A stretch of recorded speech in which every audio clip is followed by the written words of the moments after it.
they are paying 344 naira, which is more than double. Why are poor people paying more for data when it's rich people that can actually afford it? Okay. Thank you. I think that's, well, everybody has asked. Fella, you don't have a question? You're the only one that hasn't spoken yet. Okay. Do you have a question?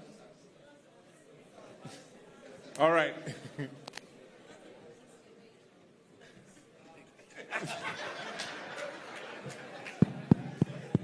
Okay.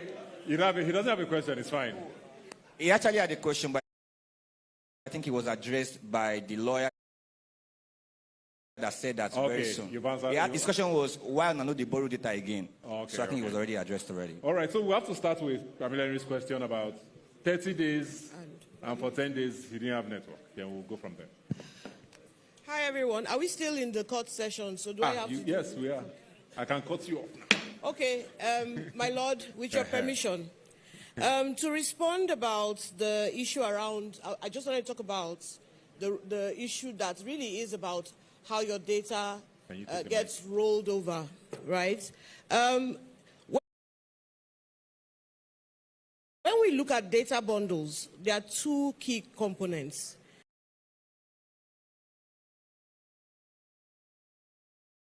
There's the validity, and then there's the volume, right? Your validity means that that is the number of days that you have access to the network for that volume that you have actually purchased.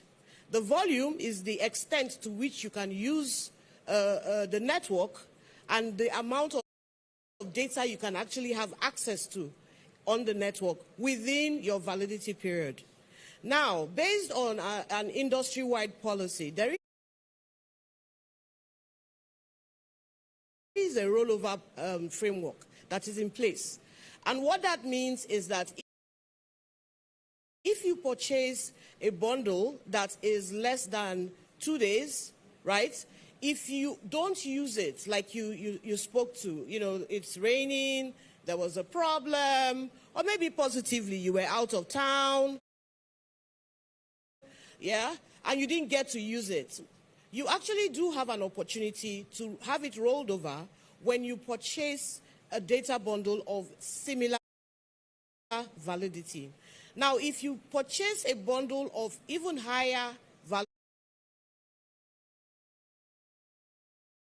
validity, then it actually gets consumed into that. Now, for example, if you buy a, I think a 7-day plan, right, and you have to roll it over, it will roll over for similar validity, which I think is about 30 days. So that is how it works. Now, Carl, when he was speaking, and I think the CTO and Mike as well, they talked about what it takes to actually ensure that the mobile network is available. And we talked about contention, and we talked about congestion.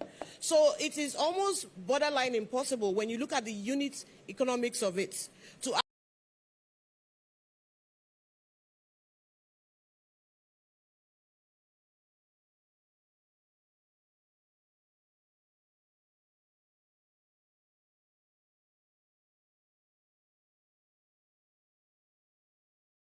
actually just have unlimited validity on a mobile bundle, because it has to be tied to a period in time that actually can be overlaid with the volume that you are consuming for that period. I think that is the question around the rollover. Is there any other commercial? Social bundles, yes. Social bundles. So, all right, so when my colleague was speaking, he talked about some of the bundles, the night bundles that we have for YouTube and so on. Now, we also have another type of bundles that were created just because of people like you that, love volume, right? And these are called binge bundles. Those bundles are very high on volume, very fit for purpose for people who actually like to utilize data at high volumes within a short period. So we also would recommend that. Social bundles is a nomenclature, right? So it's called social bundles. But the most important thing is what you do with the bundles that you buy. So we also have similar bundles that can be fit for purpose for the things you would like to do on social. Thank you. Okay. Apple versus Android, is there a difference? Who's taking that? iPhones or... Hello? Sorry. Who's talking? Sorry, it says the second question has not been answered. Which is? The second question was the plan, the yearly plan, which is 125,000 naira. Okay, compared to... Right, the yearly plan, which is 125,000 naira, you end up paying about half as much as the person who pays 5,000 naira for the 14.5 gig. So basically, you are spending a lot of money, but you are getting way more value. So that's like maybe if you're filling the tank of a G-Wagon, they will give you a discount. Yeah. Okay. An Android versus iPhone usage. Yes. Who's taking it? Go on. Oh. I think in most global economic pricing approaches, the higher the volumes you buy, the cheaper the unitary prices. That's generally across the board, okay? Now, when you buy a large bundle, you've committed to that sum of money and that volume of data upfront. Whether you use it or not, that money has gone, and you get a discount for that. And if you don't want to commit on that scale because either you can't afford it or you're not sure if you need those total volumes of data, then you won't get the same price. That is a pricing philosophy, and it's something that's used across the board in our industry and in a lot of industries as well. The larger the volume, the larger the commitment up front, the better your unitary pricing is. Thank you. iPhone versus Android? Okay, good afternoon, everyone. So technically, there shouldn't be a difference, but you will find that the way that iPhones have been preset,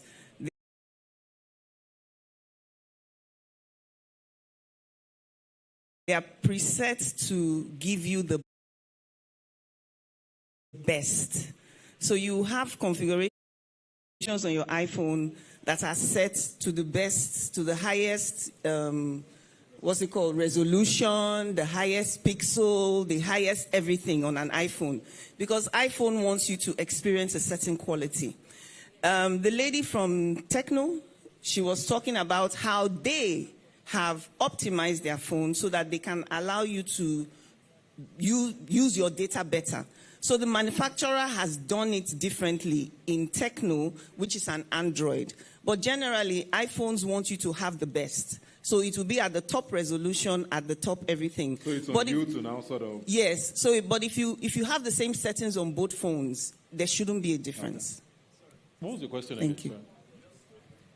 One more thing. Okay. iPhone tends to have this ecosystem. Your iMac, all the different ecosystems. So it kind of tries to mirror a lot of that. So that also impacts your usage as well. Sorry, he asked a question about premature expiration of data. Not sure. It's all tied in, right? Okay. I hear Timi's data is ready for us. Is it ready? Put all his apps. There will be nothing ungodly on a lawyer's phone. You went there I thought when you were whispering, you said remove no this problem. one, remove this one. I'm so happy. That's Firebase. Sorry, I don't use Firebase. What's Firebase? Uh-huh. Who is Firebase? Who is Firebase, though? Mike. All right, it's working. So Firebase, you may not see a standalone app called Firebase on your phone, right? But Firebase is a component that is used in millions of apps around the world for different things: push notifications, cloud messaging, storage, real-time syncing, analytics. So you probably have apps on your devices where Firebase has been incorporated, and those apps are some of the heavy usage apps. TikTok uses Firebase a lot. Uber and so many apps uses that. So that's why. Sorry, my own question now. I know I'm the judge. If Is the TikTok app- uses Firebase, why then is Firebase also separate from the app? And why is it more than the ones that I even have that I downloaded myself? Put it back up. Put it back up. So what you see here is an aggregation of all the reports that your operating system of your device has reported to the network that says, these are the usages I'm seeing on this device. It's operating system that is sending this thing from your device, right? So you may see it here high because there's an aggregation of many apps that are using it on your device. But beyond that, you now see the next set of apps. You see Twitter, Instagram, Snapchat, iTunes, and so on and so on. When you go to hotspot usage, you also see the sort of apps that you've used on your hotspot while hotspotting. Okay, maybe you don't do a lot of hotspots. I would have asked you a question. Yeah, yes. So, you don't do a lot of hotspots. So I hope that reflects some of your usage pattern. You see Twitter there, you see Instagram, you see Snapchat, you see iTunes, then you see your web browsing, then WhatsApp, then Apple software upgrade because you're in an I see godly Apple things. That's fine. devices. Thank you. All right. Thank you. Am I satisfied? That's not a question for me, sir.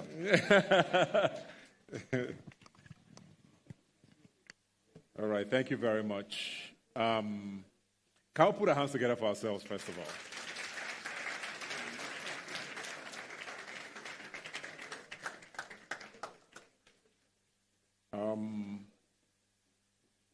A lot has happened here today, and I don't think we should take it for granted.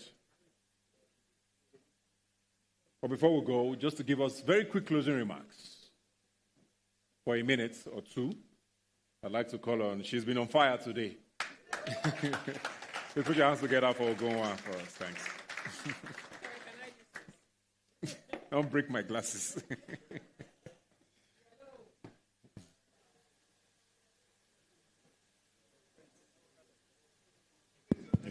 It's not network. It's not network. Yeah, hello, everyone.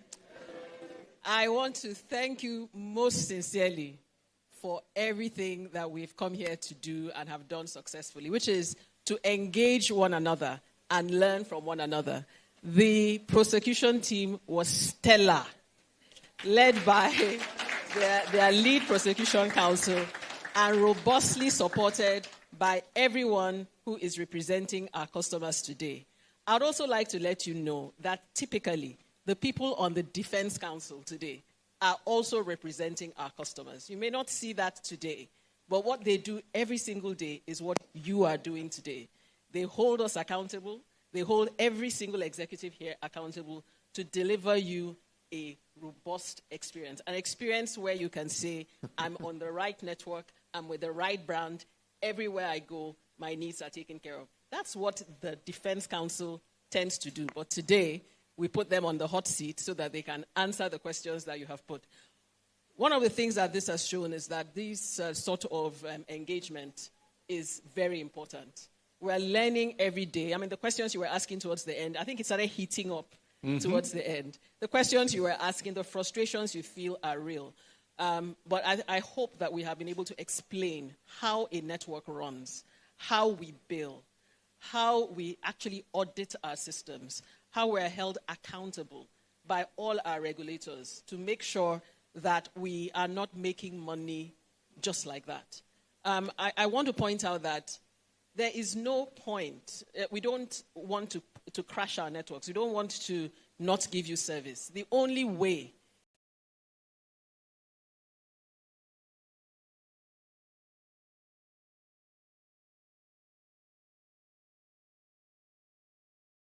we can remain as handsome as my CEO here is to get paid. And the only way, okay, I don't know why you're looking at me like that, but the only way we can get paid is when our networks are fully up and running. That's why it's always heartbreaking when we have those kind of pictures that we showed you earlier, where people are doing things either deliberately or without knowing how they impact the quality of service that we give to you. So again, thank you so much for your time today. I think we've learned quite a few things, how our phones use data, how the size of the screen matters, how the kinds of applications that you're using have been optimized to give you cinema-type experience depending on the type of device you have. Most of the phones, the routers, and so on are built to give you the best the best experience. And as one of my colleagues said before, not here today, better afang na money kukam. If you want to eat proper afang soup, you have to bring out the money and pay for the ingredients that are there.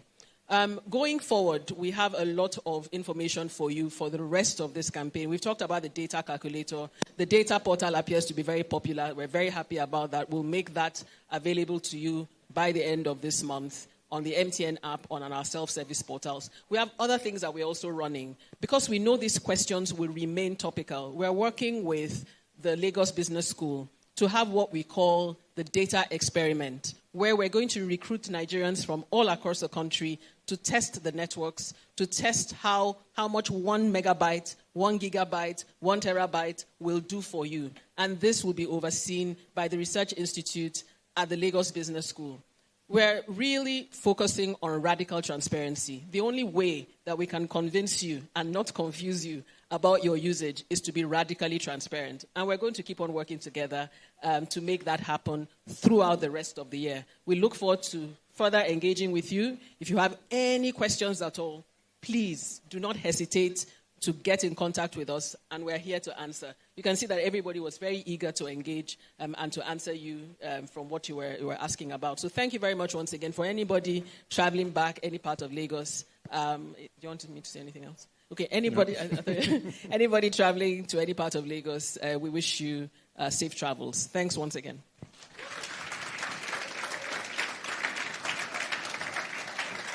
How long is this video? 1 minute. Just pay attention. We'll have a 1-minute video just for tips for you guys to leave here with on how to manage your data very quickly. One of the most common questions we hear is, where is my data going? And honestly, it's a fair question. That's why MTN has introduced simple tools to help you understand, monitor, and manage your data usage better. Let's start with the easiest one. If you'd like a daily summary of your data usage, simply subscribe to MTN's Daily Data Usage Notification Service. Just dial *312*700# to opt in and start receiving daily updates on your data consumption. Changed your mind? Dial *312*600# to opt out at any time. Simple, convenient.